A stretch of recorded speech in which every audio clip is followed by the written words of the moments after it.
Studio. Our next conversation is around the impact of the U.S. trade tariffs on the rest of the world. Remember last night at about 11 Kenyan time, 11 p.m. that is, U.S. President, surrounded by members of his cabinet, as well as some of his political friends, outside the Rose Garden in the White House, he came out with a list of more than 90 countries in the world that are supposed to feel the pinch of U.S. tariffs from the 5th of this month. And so we're talking about Sunday.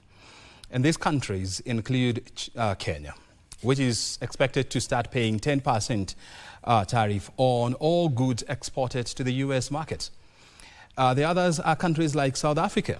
It has been slapped with a 30% tariff. Botswana, 37%. Cote d'Ivoire, or Ivory Coast if you like it, 21%. Mauritius, good Lord, listen to this, 40% tariffs on all goods destined to the U.S. Cambodia, 49%. Which other country? Laos, 48%. Serbia, 37%. Madagascar, look at these, 47%. And Vietnam at 46%. The European Union has also been left behind, has not been left behind either. They've been slapped with 25% tariffs for all goods going to the U.S. And so the question is, what impact would these have on the global economy? And of course, how is the rest of the world expected to react? We have seen markets reacting to these. And of course, as markets open in the U.S., remember, it's still evening in the U.S. And so the markets are expected to open a few hours from now. And of course, we shall be tracking to see how impacted are things going to be by these tariff adjustments. And I guess who is joining us in studio? He's Leonard Kafafa. He's a policy analyst. And of course, he knows a thing or two about the aviation industry. And so he's joining us today, not to discuss matters aviation, but of course to discuss matters trade. Thank you very much, Leonard, for joining us here. I guess that you are watching, Trump making this pronouncement when he came with those templates, and announcing these new tariffs and proclaiming that it's Liberation Day in the U.S. What was your reaction? Well, not altogether. First of all, thank you for having me, O'Brien. But I'm not altogether surprised that Trump has taken this route. From the onset, he has always sought to put America first. And America has carried the world, literally and figuratively, for the longest time. The world is, America is almost like the dumping place for the world's goods and services. The world manufactures and finds most of its most lucrative markets in America. And most times, these are almost tariff-free. So it's just about time. I mean, Trump seeks to put America first, and this is by imposing tariffs on goods manufactured outside the U.S., coming into the, manufactured outside the U.S. Coming into the U.S. Coming into the U.S. So he wants to, by so doing, he intends to sort of like stimulate the America's own manufacturing industry, so that America then, rather than rely on the rest of the world for the manufacture of its goods, relies on itself. So that's one aspect of looking at it. And you notice his introductory remarks were very telling. He said, this is a declaration of American independence. And in a way it is. If you trace America's history, going back all the way to, say, the Second World War, you realize that America has been very insular. America, by nature, is an insular continent. It looks to itself to develop itself. And it is only dragged onto the global stage when necessity arises. In the Second World War, it was the necessity of war that dragged it to the global stage, into involvement, reluctant involvement with global affairs. Over the years, of course, with the Cold War and that sort of thing, America has had to step up again basically to act as a buffer for the quote-unquote free world against the countries of the East and their intentions. And again, it has shouldered that burden. But now we do not have a Cold War. We don't have, say, an East versus West division anymore. And America is thinking it is now time to stop carrying the burdens of the world and to look to put America first, as Trump puts it. Mm-hmm. Yeah. And I like the fact that you are talking about the Cold War era. I mean, we are living in a different environment today where the world now is interconnected, and we don't have a situation whereby a country can now survive or live on its own. We are all interdependent, and we're also living at a time when the American power is on a decline. We are seeing countries like, China, taking over the space of America in innovation, in military, in economic, in influence. And so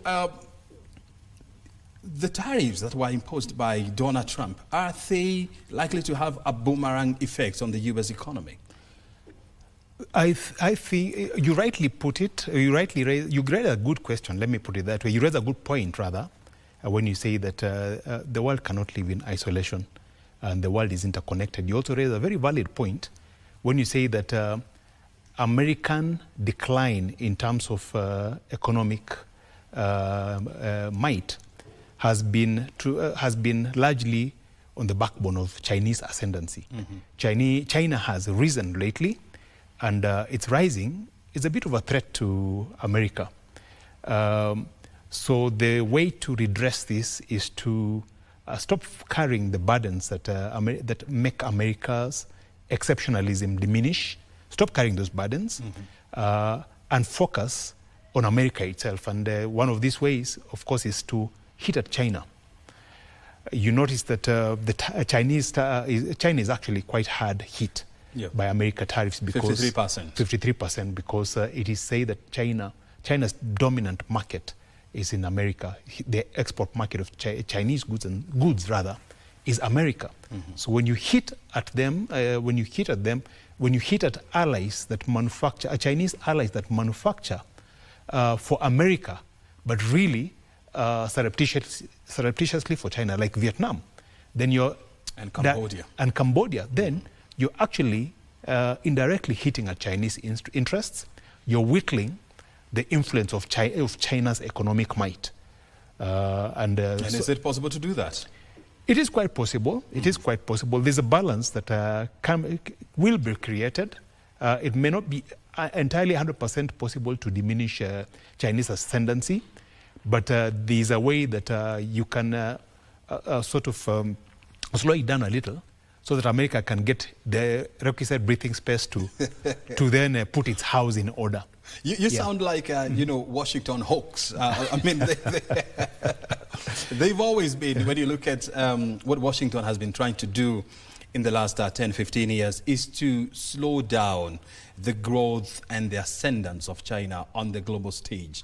But despite these, the Chinese economy continues to grow, outpacing the U.S. Right now, you're looking at an economy which is going to grow at a rate of 5.3% in 2024. And you're not just talking about any other economy. You're talking about the Chinese economy with a GDP value of almost $20 trillion US. Mm. The US economy is going to grow at less than 3.5%, with a GDP value of almost $30 trillion US. And so the question is, can US slow down China without slowing down the growth of the US, honestly speaking? In a way, it can, because when you look at these policies, the way these tariffs are designed, first of all, look at the way they are called. They are called reciprocal tariffs. Mm-hmm. Basically meaning that what you charge us, we charge you. Mm-hmm. And that sort of brings a balance of sorts, even globally, because the US has, like I mentioned earlier, the US has carried quite a lot of the world on its shoulders, and it's a high time now to distribute that burden to the rest of the world. So there's a way China is trying to, like I've said, have ascendancy. even over US interests, but without carrying the burden that the US carries. And we've seen them try to take on a bit of that burden with their policy, with their Belt and Silk Road policy, where they've given aid to African countries or countries of the global south that need it, where the US fails to step in. But we have also noticed that undertaking is not a cheap initiative for China, and they have sort of slowed down on it. So what leaves them now with exceptionalism? It's, of course, their ability to innovate, their ability to match US in terms of technology in some aspects. Still, there remains an unlevel playing field, because they match US in terms of tech, in terms of manufacturing and other aspects, actually outmatch US, but when they export to the US, it's at an uneven tariff level. So this redress, this reciprocal tariff business is basically going to level the playing field. Yeah. I want to hear this from you. Economists of all colors and stripes are saying that at the end of it all, it is the American consumer who will bear the burden of meeting these tariffs. How true is this? And they, in some predictions, they are saying that Americans will pay $100 billion more every year to buy these goods, because China has said very well, the European has said it very well, and Japan and South Korea, that we are going to slap you with more tariffs to reciprocate what you are doing. At the end of the day, there'll be a correction of sorts, because yes, in as much as the American consumer immediately, short term, carries the burden of these tariffs, because they have to be passed on. And the short term for you means for how long? Maybe another 3, 4, 5 years. For 5 years. Yeah, but in the long run, it will be beneficial to the US, because a lot of manufacturers out of the US will try set up in the US to avoid these tariffs. So there'll be, as Trump said, the creation of jobs, there'll be the building of factories, and there'll be other attendant benefits as well. It's not just jobs and factories that we are looking at. We have this issue of, there's an issue called de minimis, where certain categories of goods are exported into the US without scrutiny, because they are assumed to be so invaluable that they do not attract penalties or any duties or any tariffs or tariffs of any kind whatsoever. However, the export of this or the import of these goods into the US has been a conduit for drug smugglers. US has had a major issue with drugs. Right now it has what you call a fentanyl pandemic, and it's wreaking havoc across the US. So when you decide to impose a baseline tariff of 10% on everything that comes into the US, then you are able actually to custom these goods that have been zero-rated previously or have been allowed to come into the US without any duties whatsoever. And you're able to unearth the channels through which some of these things are smuggled into the US. So it's in US interests. It's the building of factories, the creation of jobs, long run, and the halting of this fentanyl pandemic basically works in US interests. It's putting America first. And I do agree with you that it is within the powers and the interests of every country to put interest first. Right. And Trump is right. Trump is an American. He's the American president. And so his first priority is America. Right. And he has never shied from telling the world that. But we also are alive to this fact that today the world is more connected.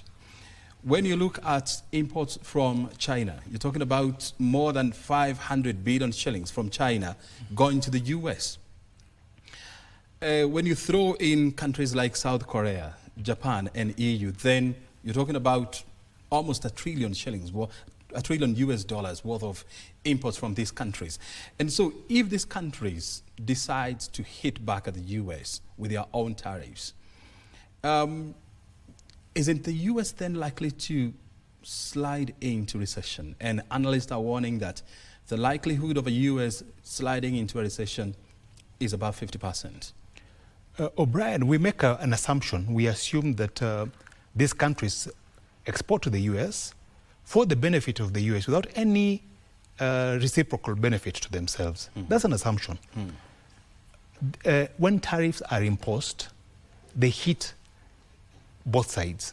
Tariffs are a double-edged sword, cutting both the US and the countries that export to the US. I'll give you China, for example. The Chinese economy is going to be hard hit by these tariffs because we have lots of goods and services produced and exported to the US. Lots of goods, essentially, going down even to small-time manufacturing, where you have almost like cottage industries that create goods basically for specialist stores in the US. These are going to be hit. So we are talking of literally hundreds of thousands of jobs in China at stake. To your point, it means therefore that the reciprocal tariffs that China or the others intend to levy on the US may not be as forthcoming or may not come as quickly as one would imagine they would to punish the US. They will not. What there will be is a negotiation of sorts. There'll be concessions, there'll be a lot of give and take. As we said, trade is basically reciprocal. You give, I receive, I give, you receive, more or less on the basis of an agreement. So these are the agreements that we are going to see in the days to come. There'll be a lot of backroom agreements, backroom dealing, back and forth, until levels that are agreeable to both to countries that trade with the US are reached. So that's my take. It will not be America alone going into recession. If ever it will go into recession, it will not be. It will drag the rest of the world down with it. And the rest of the world cannot afford to allow that to happen.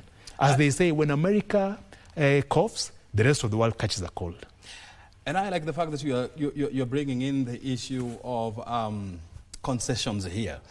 And, you know, Donald Trump is known the world over as a deal maker. I mean, he has carved an image of a person who is always out there to make a deal.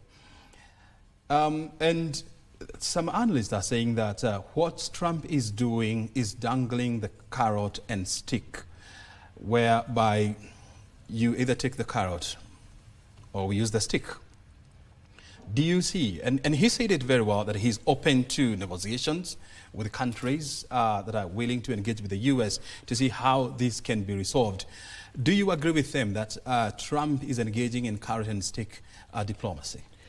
I agree absolutely. And that's essentially what it is. It's America is Big Brother, and Big Brother is taking charge of its affairs, putting its house, first of all, in order, and then whipping the rest of the world in line with it. I agree, absolutely. And when you look at, you know, some of the things that that are going to attract high tariffs, you're talking about beer, you're talking about whiskey and tequila, you're talking about cars. The US used to be the dominant car maker in the 80s. We know the Rusty Belt. It's lost that market to Japan. Japan has lost that market to China. China is now the dominant car maker in the world. And when it comes to electric vehicles, which are expected to be the cars of the future, China has outpaced everyone. Do you think, and the reason why China has done this is because of state subsidies as well as low wages, low cost of energy, among others. Do you see a situation whereby manufacturers are expected to troop back to the US in their numbers? It's quite possible because when you look at you've given the car market, the car industry as an example, and how US was dominant at some point in history and how it led to the Rust Belt, which is basically a section of the US that is no longer active, and the towns that are dead because production has been outsourced to other countries that are cheaper. My take is that Donald Trump is going to redress this issue of the Rust Belt, this issue of US losing its dominance in one fell swoop through tariffs. You realize that yes, China manufactures quite a bit of the electrical vehicles and that sort of thing. These are the ones that are being hit by tariffs. But you also realize that there are some components that are made within the US and that when exported to countries that assemble the final product back into the US, attract less tariffs. So it's quite possible that we'll see a lot of manufacturing, if not of entire units, some parts, components of units done in the US. I'll give an example. The aviation industry, which US is big on. China has a nascent aviation industry. The state has a company called Comac that is building airplanes to match, say, Boeing, to match Airbus from Europe. But you realize that there are some things, as advanced as China is, there are some things that they can't do. They must import from the US. They must import from the US. One of these is aircraft engines, which US has dominated for, US and of course Europe have dominated for centuries. So you find that Comac actually buys its engines from GE and for that reason, and Rolls-Royce. And for that reason, they have to rely on the US. They have to set up, they won't set up their own engine manufacturing plants because they can't have the technology just yet. They have to rely on the US. Then you realize that even if they did get their own engines up and running, they would have a problem accessing markets of the world. Why? Because you have to get authorization from the US, from the Federal Aviation Authority, to be able to fly to parts of the world, to be able to put up your airlines in routes that the US patronizes. So without that authority, without that clearance, you can't fly at all. So US still, as you rightly put it earlier, holds a stick. It holds a stick, you toe the line, and they allow you. It's still a dominant force to reckon with. I don't see it losing much of its ascendancy. Using that analogy of US as the big brother and wielding the big stick, some analysts are saying that Trump is living in the past. Is this a reality? Well, then he's quickly, I doubt he's living in the past. I think he's in the present. The cheese has moved. If you look at his re-election for a second time after a hiatus, it was by an overwhelming majority. It tells you something. It tells you that Americans, and Americans are not dumb. Americans think like him. They are persuaded by his aspirations. He's a reflection of the American society. He's a reflection of American society. And like I told you earlier, America is insular. America is big. It's a market by itself. And that's the one advantage that they have over China. China does not have an internal market. It doesn't have a big consumer market like the US. Big consumer market like the US. So when it manufactures, it must manufacture for the outside. For export. For export. So that's where the US has an advantage in the sense that it can actually survive, even if there were recession, it could afford to live within itself. You hear people say, when you talk about, when you're out there and you meet Americans and you tell them that you're from Kenya and they ask you whether Kenya is in South Africa, because that's the closest they can come to having an idea of what Africa is. Why? Because they are insular. They don't know much about Europe. They don't know much about Africa. They don't know much about Asia. What they do know is America. So that's the way America is. The world is America. America is the world. Absolutely. Them. That is their mantra. To them. Let's come back to the domestic market. Kenya, from Sunday, goods destined for the U.S. market, 10% tariff. And I know that as a country, we've been trying to create a trade agreement with the U.S. It started with Donald Trump. He left the office. Joe Biden came up with a strategic trade initiative. It was never concluded. Now Trump is in the office. He's planning to revive the old agreement. How will Kenya be affected by these tariffs? I think it's a question of the ability of our negotiators, the people who sit at the negotiation table with Americans. We can no longer operate as we did in the past, where we walked into a negotiation room with nothing, not even a notepad. Would walk into negotiation rooms with basically nothing, and the other side would come armed with the technical expertise, your legal expertise. They would come with the works for negotiations, and Americans would have the upper hand. We have to up our game when it comes to negotiations. We have a lot to give. We have a lot to receive. We have a lot to give, and we can use that as a bargaining chip. But it's important to look at the history of where we are coming from. We've exported extensively to the US under AGOA, the African Growth and Opportunities Act, which was started, I think, in the year 2000 and was to have run for 15 years, which was extended and and is slated to expire in September this year. Yep. As you rightly put it a short while ago, during Trump's first term, we sought a replacement for AGOA so that it would serve as a template for other African countries to follow. Then Trump, before we could conclude on those deals, Trump left office. He's now back to office. So my feeling is that after September, when AGOA runs out, we shall get back to the negotiation table with Trump, and we see how that goes. Yeah. Look, the African Growth and Opportunity Act has been hailed as one of the best trade agreements between the U.S. and Africa for the last in the last 25 years. And since 2000, the year 2000, when AGOA Act came into force, Kenya has exported duty-free apparel and shoes to the U.S. worth billions of shillings. With how many more months to go now before the AGOA, elapses? It lapses in September. In September, year. so those are about 4 months. About 4 or 5 months. Yeah. Do you see Kenya doing anything to persuade the Trump administration to relax the tariff as they negotiate a new deal?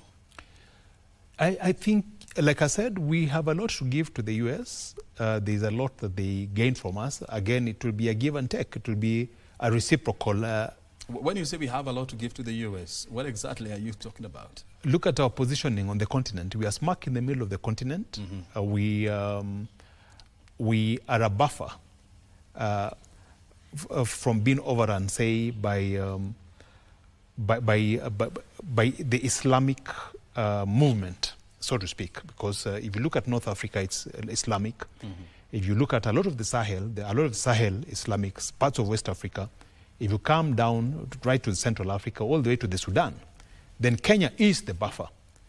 So you know that the Americans tend to be a little fearful about being overrun by Islamic fundamentalists. So they use us as a buffer. We have a staging ground for their warships off the coast of Kenya. We have and Lamu, we have military bases that have set up. We have British forces training in Kenya, and these are all part of NATO. I think British forces training, I think, in Nanyuki. So yes, we have all those things to offer in terms of the military approach. So we can trade some of those things off with the American market. Then, of course, we have a literate population that is, head and shoulders above most of the continent, and that is very attractive to the U.S. Because they can come set up some of their industries here, which they're already doing.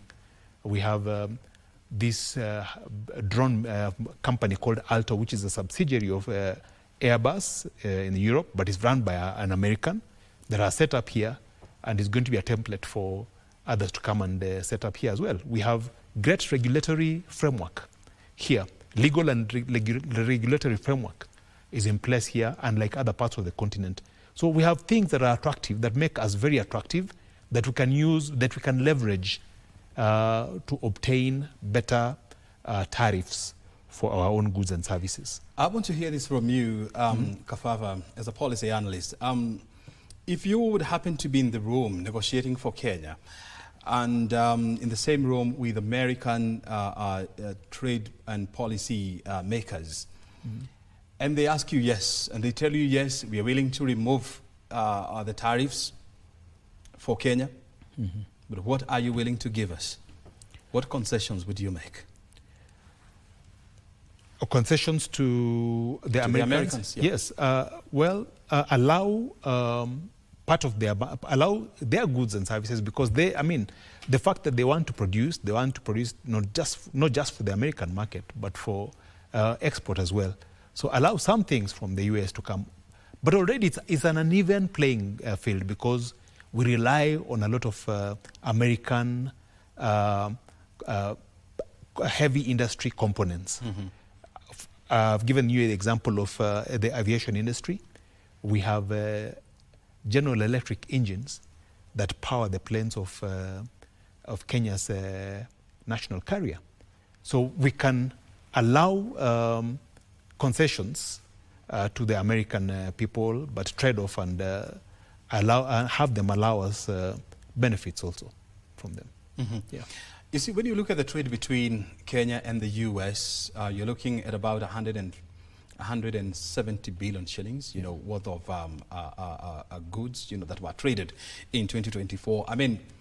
The trade between the two countries is in favor of the US. Right. The US exports more to Kenya by more than 200 million US dollars. And so Kenya has always been looking at trying to even the ground, because it is tilted towards the American favor. And so by giving more concessions, aren't you then making the ground more uneven? I think it's a question of Kenyans not taking up opportunities. It's rather than Americans over flooding us with their goods. We've been given a blank check to export to the US, and all we can think of is textile. And shoes. And shoes. There's a lot more. Why don't we make some of these semiconductors for the US market? Taiwan does it. What does Taiwan have on Kenya? What does it have that we do not have as Kenyans? Yeah. So there are things that we can do. We can we have steel. We can ask Americans to come and set up power plants here. We have rare earths, minerals. For the extraction of our steel, so that we can export steel billets to the US, because steel is always in demand all over the world. So those are things that we can do. But we've slept on the job. Then we have rare earth minerals that as you've mentioned, are used for the manufacture of communication devices. Yeah, they're used in the aviation industry, like titanium. We have lots of those things that we can leverage. Why haven't we done that? So it is we who have slept on the job. It's not the Americans.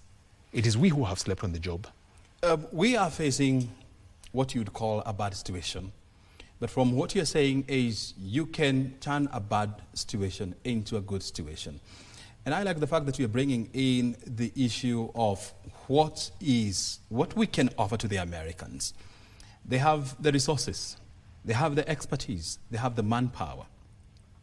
We've been battling with the issues of rare earth minerals in Taita Taveta County. We have a lot of gas off the Kenyan coastline in Lamu, in Malindi. Right. The Americans, they are at a stage whereby Trump is talking about drill, baby, drill. Right. They are out there to drill oil and gas. Right. Then how do we engage the Americans and tell them, look here, we have all this as a country, but we don't have the capacity or the technological wherewithal to exploit these. Why don't you come and do this on our behalf, like what they are trying to do with Ukraine? I would move towards green energy, because we have lots of that here. We have abundance. But Trump is not even interested in that. Yeah, but we have maybe because of cost implications.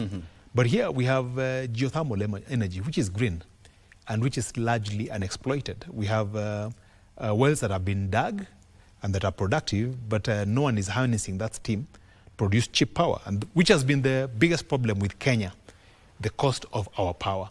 If we can get in American investment here to tap into power that is lying idle and to bring down the cost of power, then we become a manufacturing powerhouse, because that's our biggest disadvantage when it comes to manufacturing, the cost of power.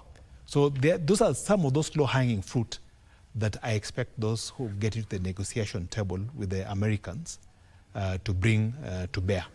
Yeah. When you look at, for example, the agriculture sector, the U.S. has always been very interested in tapping Kenya's agriculture sector so that, you know, they can grow soya for their market. They can grow other products for their market. Is this also another leverage that we can use as a country? Yes, it is. Actually, not just Kenya, it's actually the entire continent. You know that Africa has more than 65% of the world's arable land. And we hardly utilize that. Why is Africa not food self-sufficient? Again, like I've said, we slept on the job. So those are things that we can leverage on to not only produce for our own consumption, but to export to the global market. If we did things right, Africa would be the breadbasket of the entire world. Yep. Very good. I mean, if you're just joining us, we're talking to Leonard Kafafa. He's a policy analyst. He's joining us this afternoon, actually. And our conversation revolves around the impact of the U.S. tariffs on the rest of Africa and the kind of impact they're likely to have. And also we are looking at, you know, domestically as a country, because we have been slapped by 10% tariffs for all goods destined for the U.S. market. What concessions can we make, and what leverage would we have so that we can appeal to the American administration and, of course, ensure that we continue to access the American market as a country, and of course we deepen our export to the American market. And that's the kind of conversation that we are having here. You know, I'm very curious to find out, I mean, why do you think Botswana and South Africa were slapped with higher tariffs? You're talking about 37% for Botswana and 30+ for South Africa. Well, if you look at these countries, I think there are about 5-6 countries that are high net exporters to the US. And the reason why the tariff is reciprocal, the reason why they were slapped with relatively higher tariffs than the rest of the continent is because they also impose high tariffs on America. Like we've mentioned, it's reciprocal. You slap tariffs on me, I slap tariffs on you. So traditionally, these countries have slapped very high tariffs on American goods and services on the continent, and they are high exporters to America. I mean, you've given the example of Botswana. You know, Botswana exports $459 million worth of exports. Madagascar exports $669 million worth of exports to the US. Tunisia, $993 million worth of US. 993. Yes. That's about $1 billion. Just about $1 billion. And as South Africa actually exports way over $1 billion worth of exports to the US. South Africa actually does a lot of car part manufacturing for the US. In fact, it is the biggest import market onto the continent by volume. And most of this is raw materials for manufacture now to the US. So American goods getting into South Africa attract high tariffs. I don't have the exact figures, but they are relatively high. We don't levy high tariffs on US goods coming into the country. I think it has traditionally stood at about 10%, thereabouts. So the baseline tariff of 10% from America on Kenyan goods is actually a just reciprocal tariff. Yeah, so that's what it is. And you see, for example, when you look at South Africa, South Africa is a major player in the mining industry, in the extractive industry. I mean, they have some of the biggest gold mines in the world. They have some of the biggest aluminium mines in the world, and so you have a lot of all these products, going to the US. But for Kenya, we don't have. Our extractive industry is almost non-existent, but yet we have a lot of minerals in this country.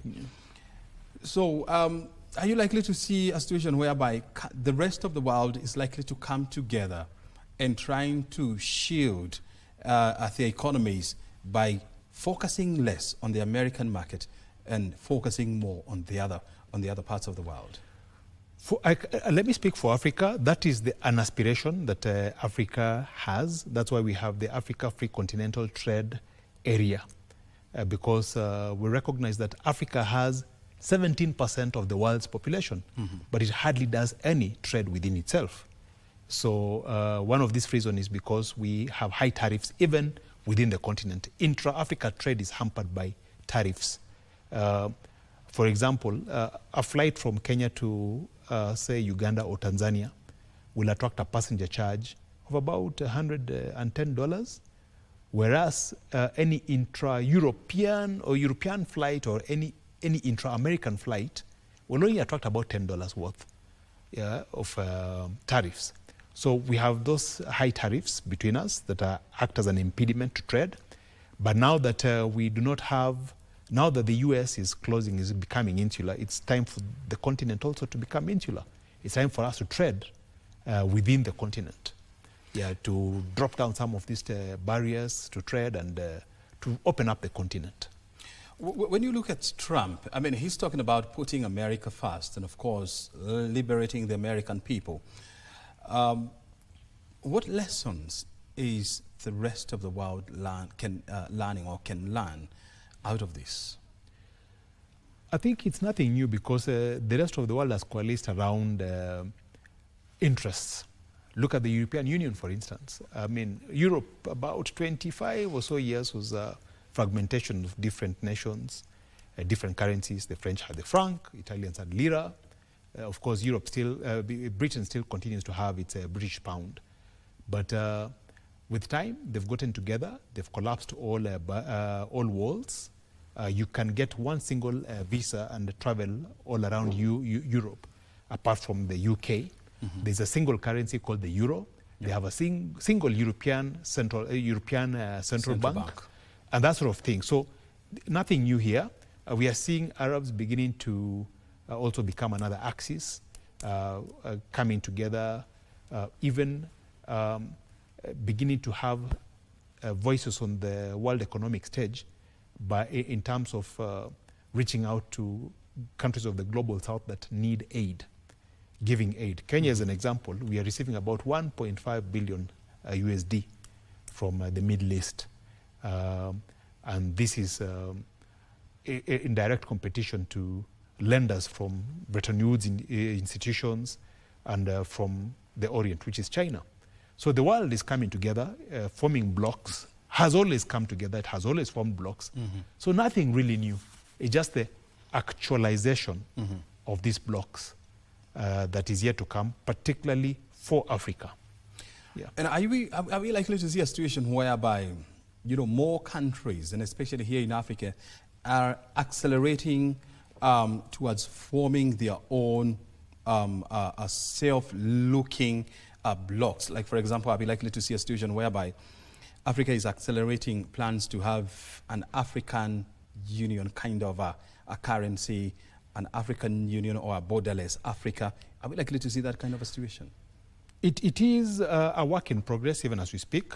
Of course, we have blocks like SADC, that is for the southern part of Africa. We have ECOWAS. On the western side, we have the East Africa Community.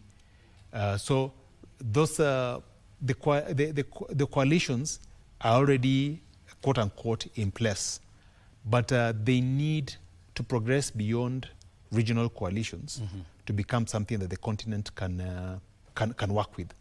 One of those ways, of course, I mean, I think the foremost initiative towards collapsing boundaries within the continent, I think, is in the aviation sector. There's what you call the single African air transport market called SATAM. And what it seeks to do is to collapse all the barriers that are existent between African nations so that one is able to fly. If you're an African carrier or you're an operator of an African airline, you're able to fly freely within the continent. So you remove that ridiculous notion where if, say, you want to go to some part of West Africa or North Africa, you have to fly out of the continent, first of all, to come back into the continent.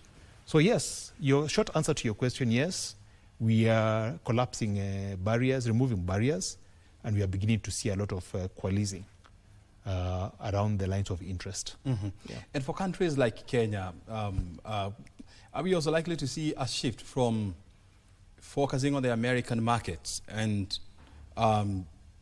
looking at other emerging markets without losing the value of our exports?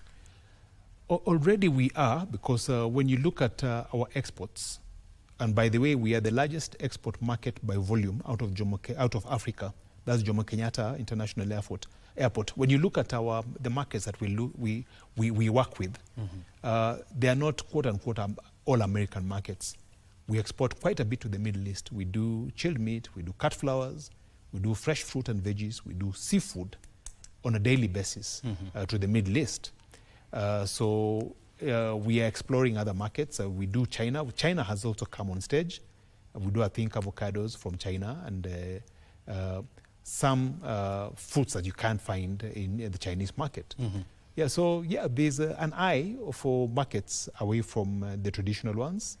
And as you rightly put at the beginning, the world is becoming a global village. It's becoming totally interconnected.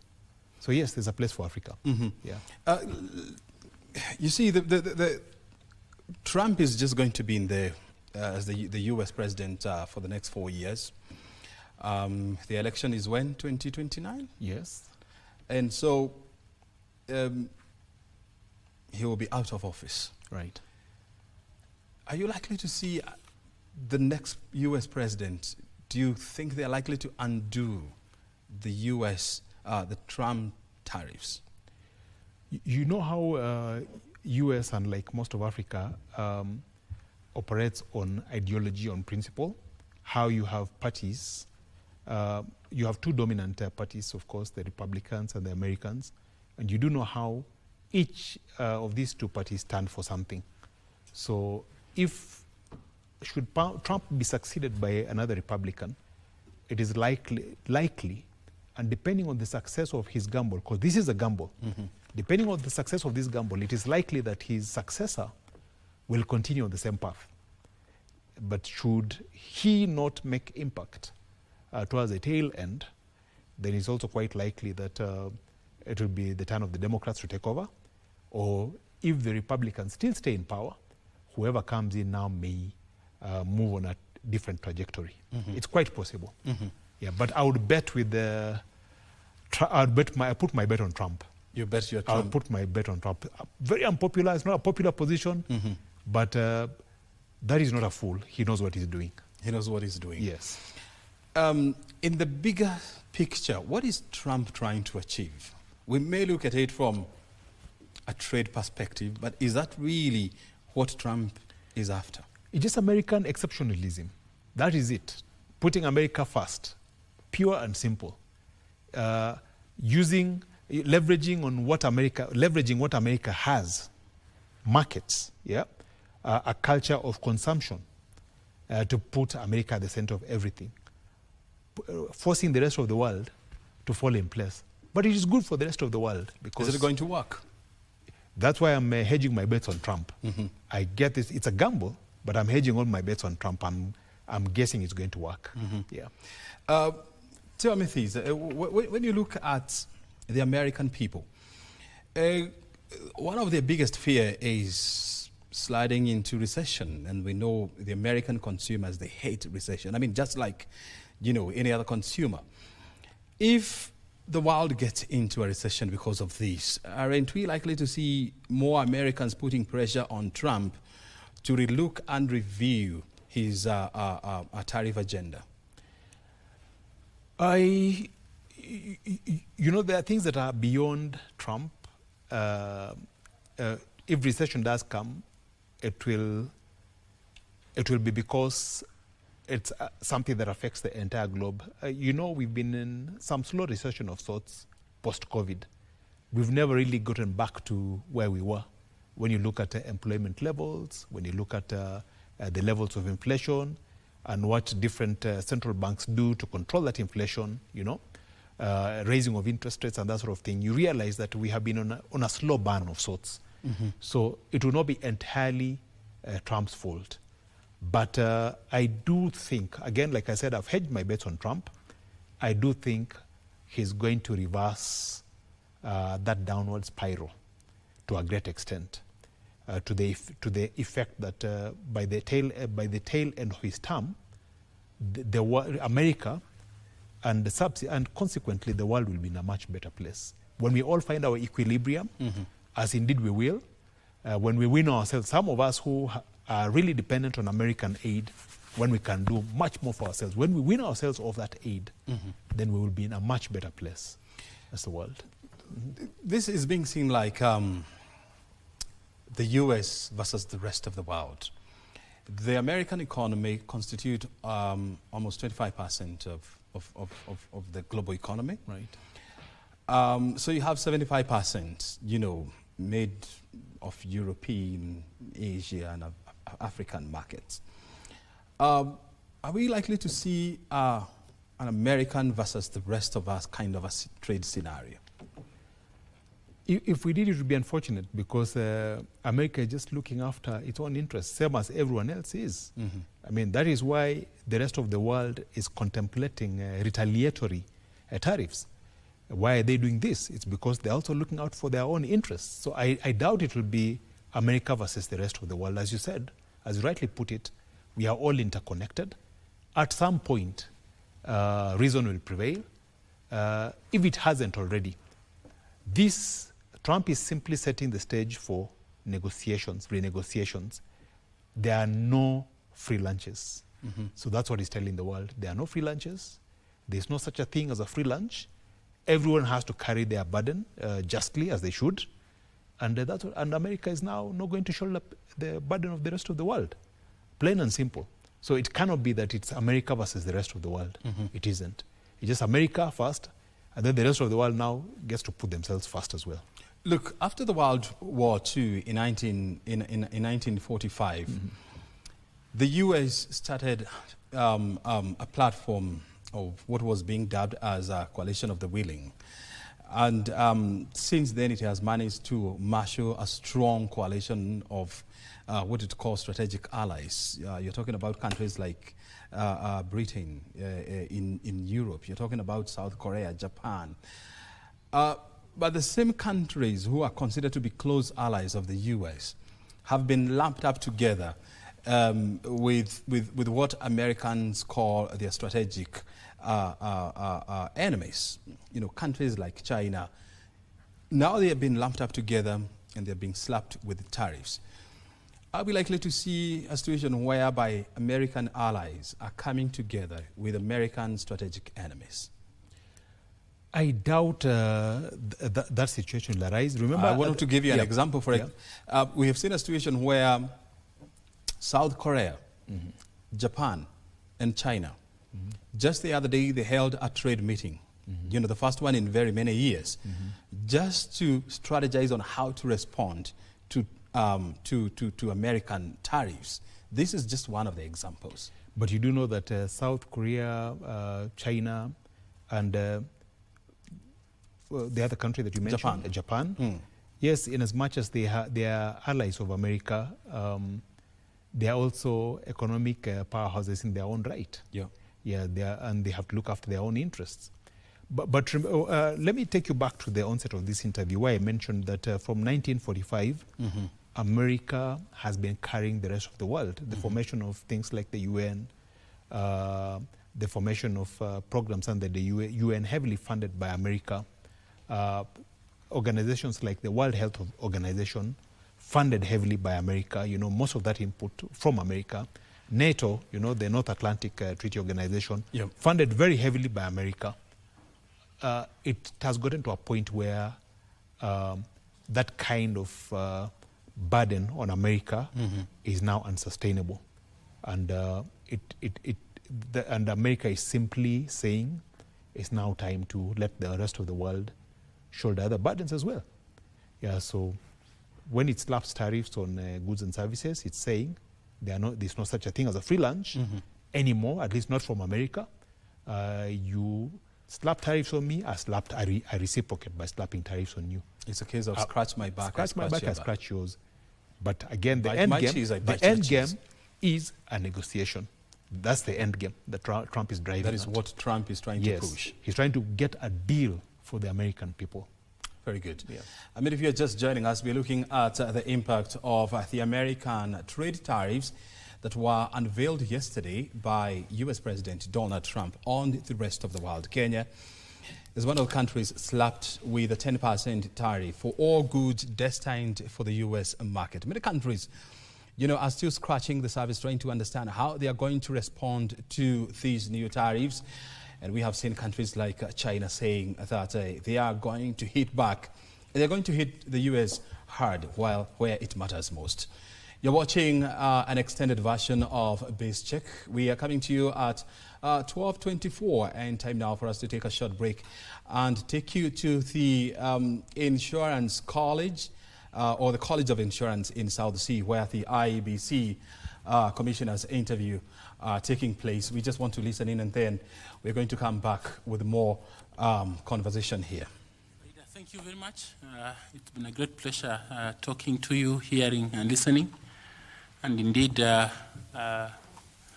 learning quite a lot from your experience, and just to join my colleagues to congratulate you for the achievements you have had and demonstrated here.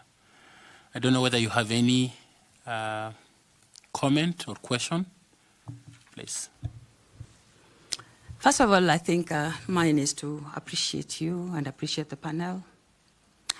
I just wanted to repeat exactly my introduction, and I am very confident that my values, the skills, my competencies and experiences, both locally, regionally, and internationally, have prepared me well if I'm to be made the commissioner, because the responsibilities are huge.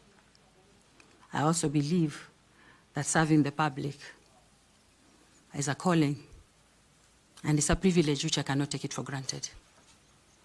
I am a champion of change, I'm a champion of reforms, and I will be honored if I'm given an opportunity to serve,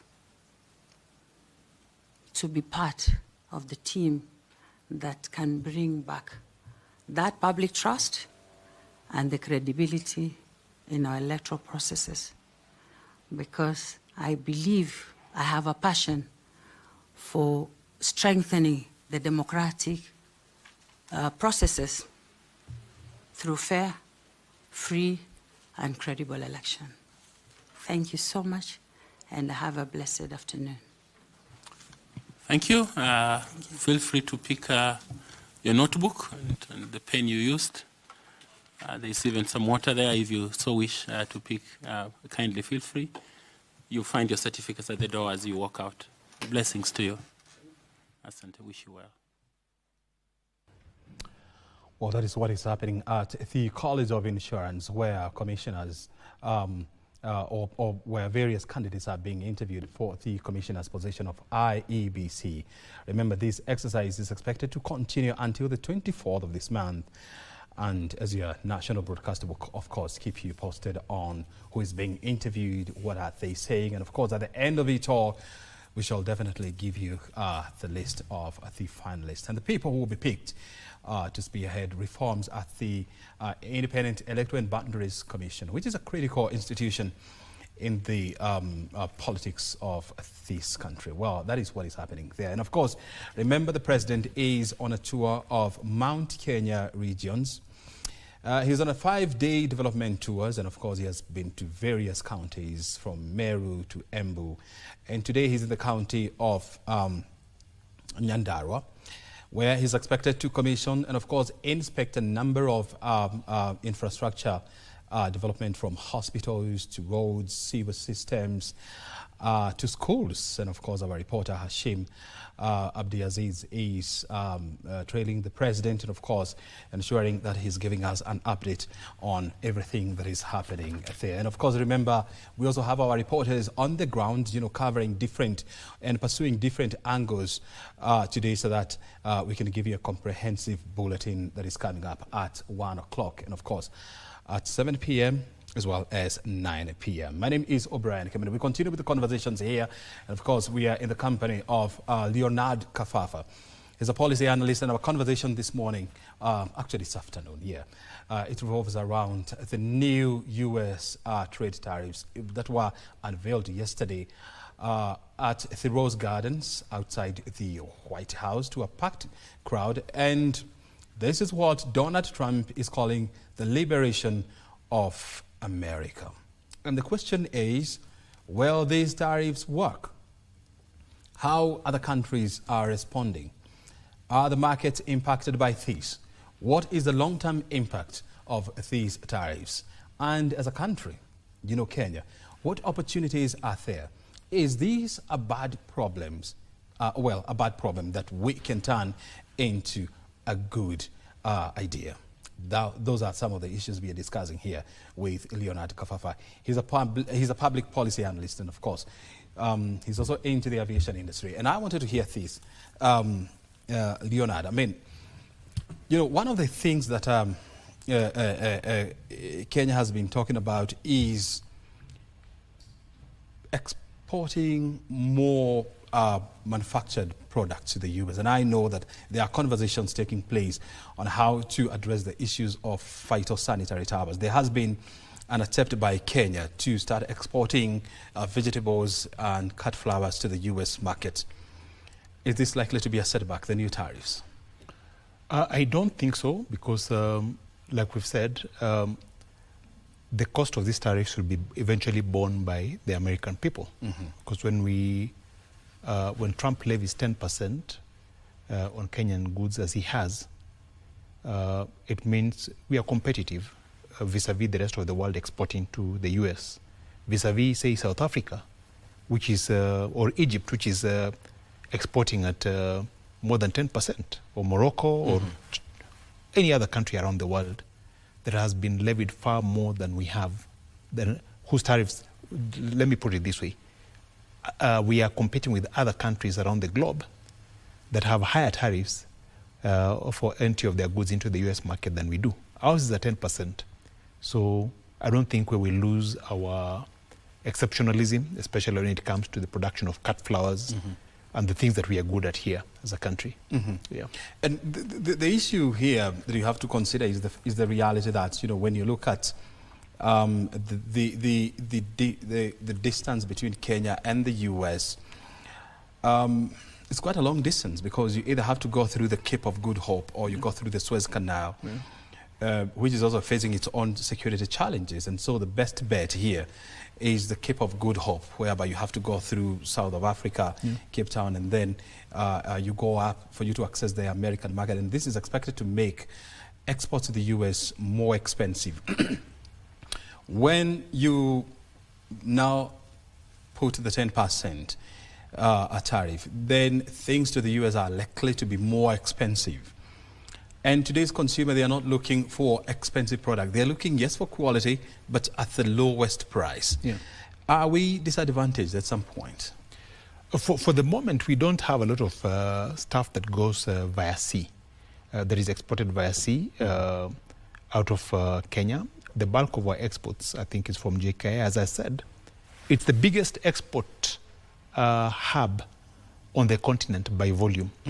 And the reason is a lot of our exports are perishables. Like I mentioned, seafood, cut flowers, fresh veggies, fresh fruit. These are things, chilled meat. These are things that have a lifespan, a limited lifespan, and most times cannot endure the rigors of export by sea. So to that end, we are not yet disadvantaged to that end. But the disadvantage may arise when we have a lot more textile products leaving, finished goods. You mentioned the aspiration to finish our goods here because we don't own a lot of the value chain here. We are basic producers, and a lot of our stuff is finished overseas. So when we do own the complete value chain, then we may just be a little bit constrained. Not too much, though. Yeah. Yes, it is true, and you're right that our exports to the U.S. market, is majorly through air. But we've been having conversations, as a country, where we want to start exporting our coffee beans to the American market. The U.S. is one of the biggest consumers of coffee in the world, and Kenya has been working very hard to ensure that we tap that market so that we can benefit from what we call the top dollar impact. In a situation whereby these tariffs come into play, and you have to take your goods all the way through the Cape of Good Hope by sea. And then when you factor in that Colombia, which is also another big exporter of coffee to the U.S. and would be classified as a competitor to Kenya, they have a bigger advantage than us. Then are we likely to crack the American market, really? I still think yes. You've mentioned coffee, quite interesting. You've mentioned Colombia. Of course, there are other big coffee producers like Brazil. But I will tell you that these are bulk producers for the export market, of course, America. And when you produce in bulk, then there's a way you sell your commodity. It does not command a premium price like somebody who does specialty coffee. Now, Kenyan tea is deemed specialty coffee. In fact, if you look at Kenyan tea, most of the time it is exported and re-exported even from the countries that we export to after blending with the local varieties. The same thing with tea. Same thing with tea, because our products tend to be high quality, arguably the world's highest quality. So these are specialty products. For specialty products command a different price from ordinary commodities. They come at a premium. They are sold at a premium. So the rigors of a difficult sea route notwithstanding, these products, well marketed, will still command a premium price on the other side, will be sought after for the fact that they are specialty products. It will not diminish their demand across on the other side. What will happen to small companies that had identified the American market as a niche market for their product, and their eyes have been on the U.S. market? What would your advice to these companies, SMEs and all that? For my advice to Kenyans is basically to focus on the specialty market, because the specialty market is not price sensitive. When you have a market that produces mass production, then you tend to become price sensitive, because any movement price-wise affects demand. Whether the movement is upward or downward, it affects the demand. But when you have a specialty product, you've restricted supply of that specialty product, you've sold it to certain markets only, exclusively, then you're unrestricted by the prices that are commanded by the rest of the world. So that's my advice. We've just used that example of our coffee. We use the example of our tea, and how our coffee is actually specialty coffee.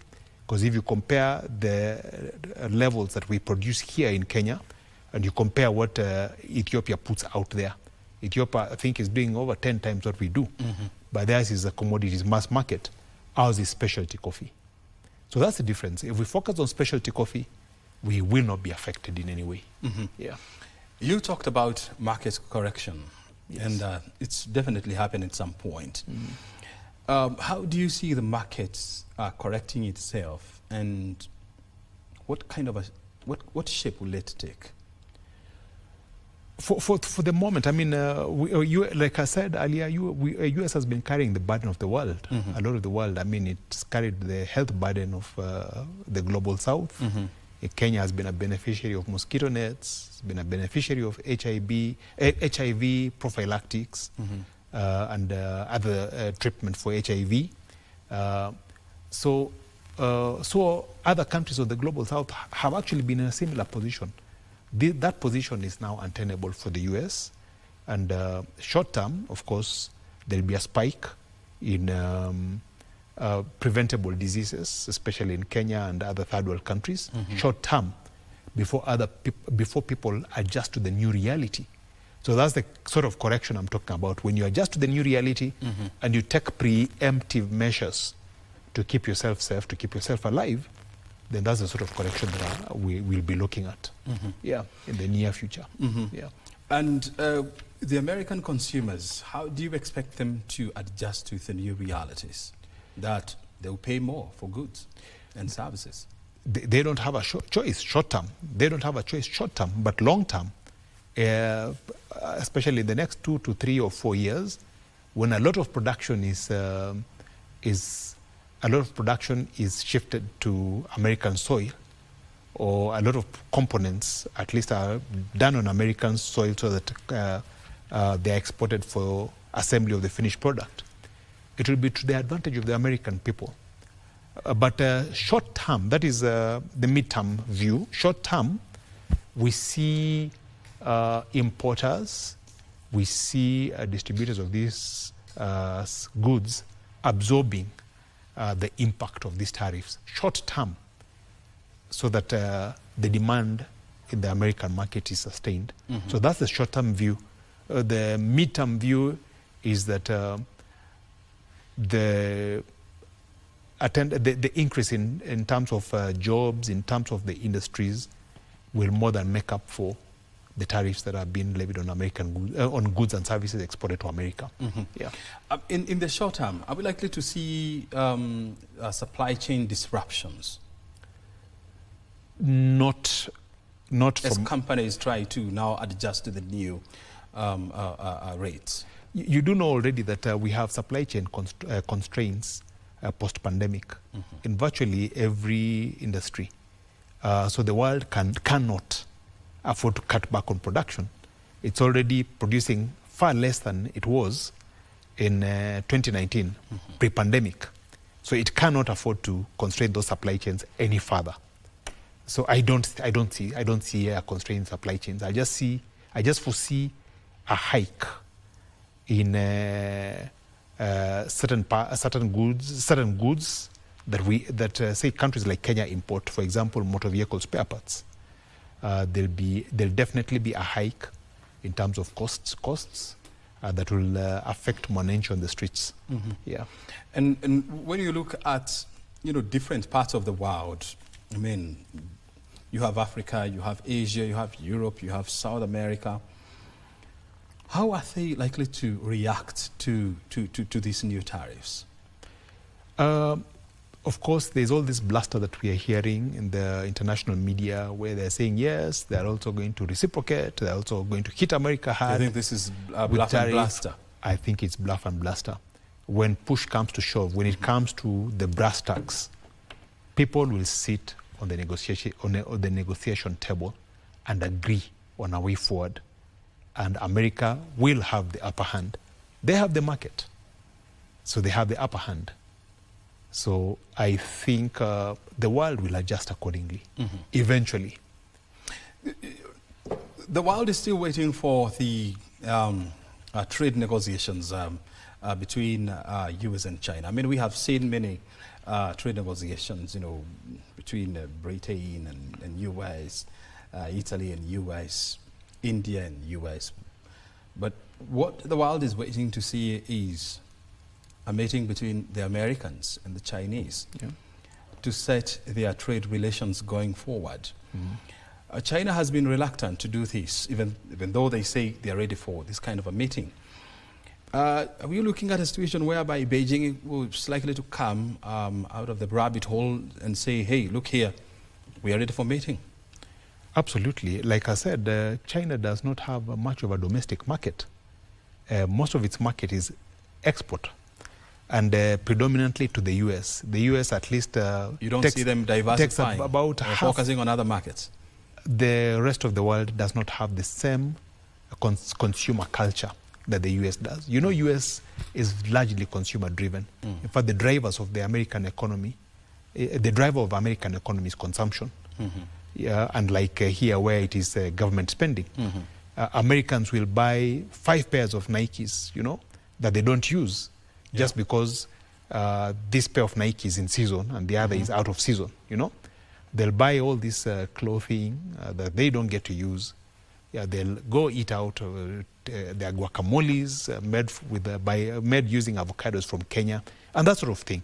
They have a culture of consumption. They'll buy the latest cars, trade their cars. I mean, if you drive a 4 or 5 year old car in America, that's it's like a very old car. But here in Kenya, 3 or 4 year old car is practically brand new and will still serve you another 10 or 15 years because that's our culture. That's our reality. Yes, that's our reality. So if the American market is upended, it's the rest of the world that suffers because the manufacturing is done predominantly for the American market, not so much for other markets. And it's difficult to see that consumer culture rubbing off on the rest of the world and catching on as quickly as one would hope so that they would fill up any vacuum that the Americans leave.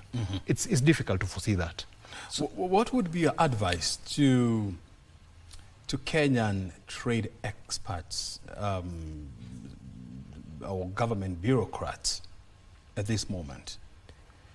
Still, again, like I said, do your research. To have them do their research, to carry with them a team when they're going in for negotiations, and to know beforehand what it is that they intend to get out of those negotiations, and not to let them be bullied by Americans, because we also have something to give. We have lots to give. So it's not like the Americans will always have the upper hand in the room when we have so much to give as well. So it should be reciprocal, give and take. So our people should have an eye, our people should go in there with the benefit of Kenyan citizens in mind. As we come to the end of this conversation, Leonard, what are your final words?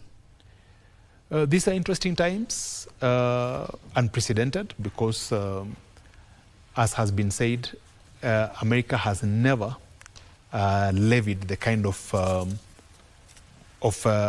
tariffs we are seeing presently. We've never had America have a baseline of 10% on tariffs across the world. Most times it's been zero rated for a number of deserving countries. This is the first time that they're having a baseline of 10%, and this is the first time that they are hitting countries with over 60% tariff in some instances. So they're interesting times. Yeah, so I think we just need to plan accordingly. Very good. Yeah. Planning accordingly, and of course, engaging widely. That is the kind of conversation that we have been having here with Leonard Kafafa. Thank you very much indeed for your time, and we highly appreciate your insight. Most welcome. Very good. I mean, we've been here since 10 o'clock, and now it's coming to 12:50. Giving you nothing but the best in terms of analysis from the world of business to engineering and, of course, innovation. Well, this has been an extended version of Base Check, live from Broadcasting House. Remember, the president is still touring the Mount Kenya region. He's currently in the county of Nyandarua, and where he's expecting the proposed JM Memorial Hospital complex. He's also inspecting project under the last mile connectivity, and of course the affordable housing in All Kalau town in Nyandarua County. All these, we have our reporter on the ground, Hashim Abdiaziz, will be giving us more updates, and of course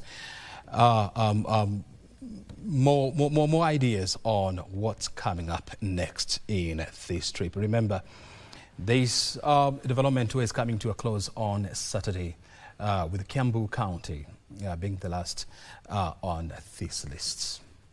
O'Brien Kimani is my name. Thank you so very much indeed for joining us. At O'Brien Kimani is my Twitter handle. Thank you for your time and, of course, for your contribution. On behalf of everyone here in studio, thank you, and do have yourself a good afternoon.